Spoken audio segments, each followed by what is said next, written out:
And after you're in there, you can do whatever you want. That's why all these katas start this way, except the first one, which usually the second. So, if somebody approaches you and you think there's a problem, you would naturally put your hands up. You have nothing to say, can I help you, stay away from me, whatever you're going to say. Put your hands up, palms out is super common. So as I was saying, Chris is not an idiot, so he picks his hands up. I'm going to punch him in the head, so I grab this bolt down to hit him. Advanced strategy on the part of the attacker. I'm going to grab my arm first, and then try to punch me in the head because he thinks I can't use my arm.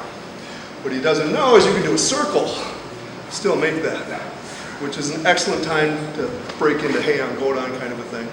It's very much of a reflex or a tendency to want to duck, and you're going to start seeing this kind of a thing, which you see in many, many Okinawan forms, and nobody knows why. Well, it's because the guy grabbed your arm and tried to hit you in the head, and you're getting out of the way. That's why. Quite often when you put somebody in front, they do this, which won't help you. You need sideways, like in Heian Sandan. I'm at his punching distance. This is not a good place for me. If he's repeatedly punching, if he's doing another technique, if this is strategy in general, it's bad for me to stay at his distance. I want to move in. So after this, I'm going to do a big hook with this hand, or I cover both wrists. I'm going to pull it down and step up into here and hit him here. And then I'll tell you the next part. You're going to hit down into here and hit back again. So he grabs, throws the punch, and go one, big hook, step in. Perfect target right here on the side of the jaw with your knuckles. Strike down onto here, come up across on the other side. It will look like 1, 2, 3. Slightly different than what we do, but not a big deal. Okay? 1, boom. Now people say they're confused, but this hand is up. It's going to go down. This hand is down, it's going to go up. So really, you pull this down and smack up into here. You do this with me, and you go. Then I'm going to strike down into here to make sure the hand's free and hit into here. Also, if you're stimulating these with a strike, it magnifies the shock here. You'll actually buckle just a little bit as you hit him. If you have the guy in the back of the head, boom, there you go, you block it, just like a normal block. I'll show you the rest of this, but we have to break it down.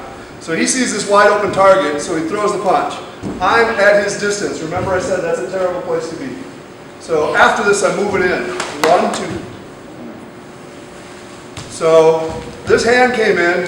I'm moving in, head. I'm moving in, smack him in the groin, smack him in the head. So I'm crowding him. I'm not standing back here fighting his fight. But this is what we have to do first. He throws a punch, block it. Puts this hand out and just leave it there. Because you have to practice this, because every time I show it, people forget it. Touch, block it. Touch, block. This hand's going to hit groin. Simulate groin by hitting his belt or hip. You might say that I can't reach there, but that is the beauty of moving in, is now you can. So, touch block. Touch block. This is right in your face. Touch block. You have to be there. Then there's one left. Instead of me going 1, he throws the punch. 2. Maybe I go 1, lean to this side, 2, lean to this side. And there are many Okinawan katas. You make this a little bigger, and you've got a good reason to go like this. I can hit pretty darn solidly. Don't you think? If I use both hands though, no comparison. That's way stronger, don't you think? So this is him throwing a punch at me. Punch, boom, covering and hitting. I want to get to his arm before it gets past his shoulder, because I have a mechanical advantage.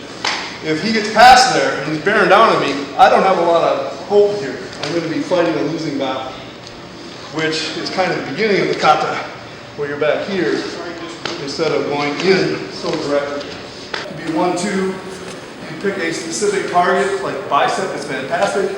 Drops his arm up into the floating ribs, also fantastic.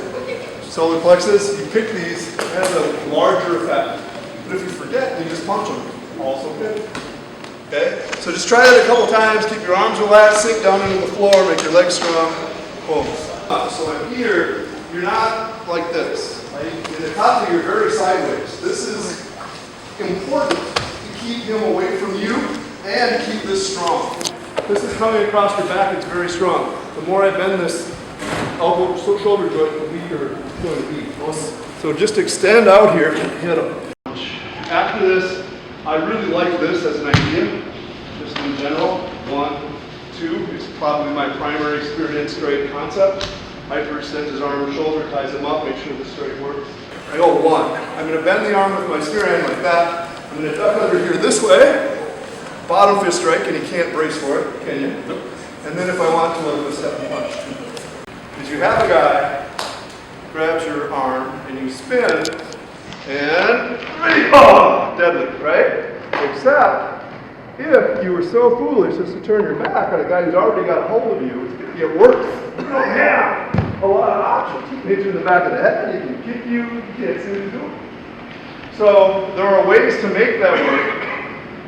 You can grab with one or both hands. And what I'm going to do is shift my elbow into him. Come around. You see the collapse? The turn goes like this. So maybe he punched me, and I went 1, 2. Grab here, 3. See where he is? It's a little jumpy. Don't you think it's a little jumpy? Then you pick your knee up, and you snap your hips to the side. Okay? 1, 2. Grab you. And I'm going to use a guillotine choke here, where I put my hand under here and squeeze. And if I'm very lucky, I get my arm underneath his chin. This will work very quickly. Doesn't take much effort. But if he's ever been in wrestling like once, he'll put his chin down. And then I got a heck of a fight here. If he's tough, I can't get him out. But in this kata, that little turn moves his neck from a strong position to a terribly weak position. And it's very painful, right? And then you go 1, 2. So I got him here trapped. Pick your leg up. 1, 2. Snap. And if he happens to tackle all the way around, so his arms are around you, don't let that bother you. It still works. Grab you. You're going to re-grab. You're going to kick with your foot, your shin, your toe, whatever you want. And then you're going to use your elbow and scrape down their chest. Okay? So you might think that you can take this, but after you loosen them up with this buckles them. Look at that. Then, I'm going to switch hands, come into this side, get into here, pop his elbow, 1 more, up into the groin, down across his face, and my back fist. So you meant to use all 3 of them in a row. For these type of things, your leg muscle is very thick, so you have to swing through like you're going to move the bone, then come down and hit him. Then swing through here, keep up. 1 more, don't hit his groin. Boom. Come down across his face. Smack. I'm going to grab her this side with my left, her left with my left. Kick with his foot. Put my elbow on top of her arm and sit and keep it out, and then back fist her. 1, 2, 3. Maybe he falls down or I knock him down as I'm coming out, okay? I'm going to pick up one of his feet. It happens to be this one. So this is awkward looking, right? But not particularly painful. Until you know about the secret pressure point right here. Very painful. Okay, so then, after you pick them up, this is no pressure point again. Big giant stomp. 1, 2. Big giant stomp. 1, 2. Squeeze. He bear hugs me, strong, and I go, okay, he grabs me like an idiot, leaves this one out and this one in, because now I can do this and this. Squeeze. Look, I can't hit his face. I can't even get close. So that's a dumb application. I'm going to bend him. Remember how we bent the guy the other day so he's unstable? Then this foot goes in and out, and then you spin and bring him in. You can see the pure look of joy on his face. Block this. You hit here. Yeah. You know with your footwork, spin. And then you come back. 1, 2. It's a defense for somebody behind you.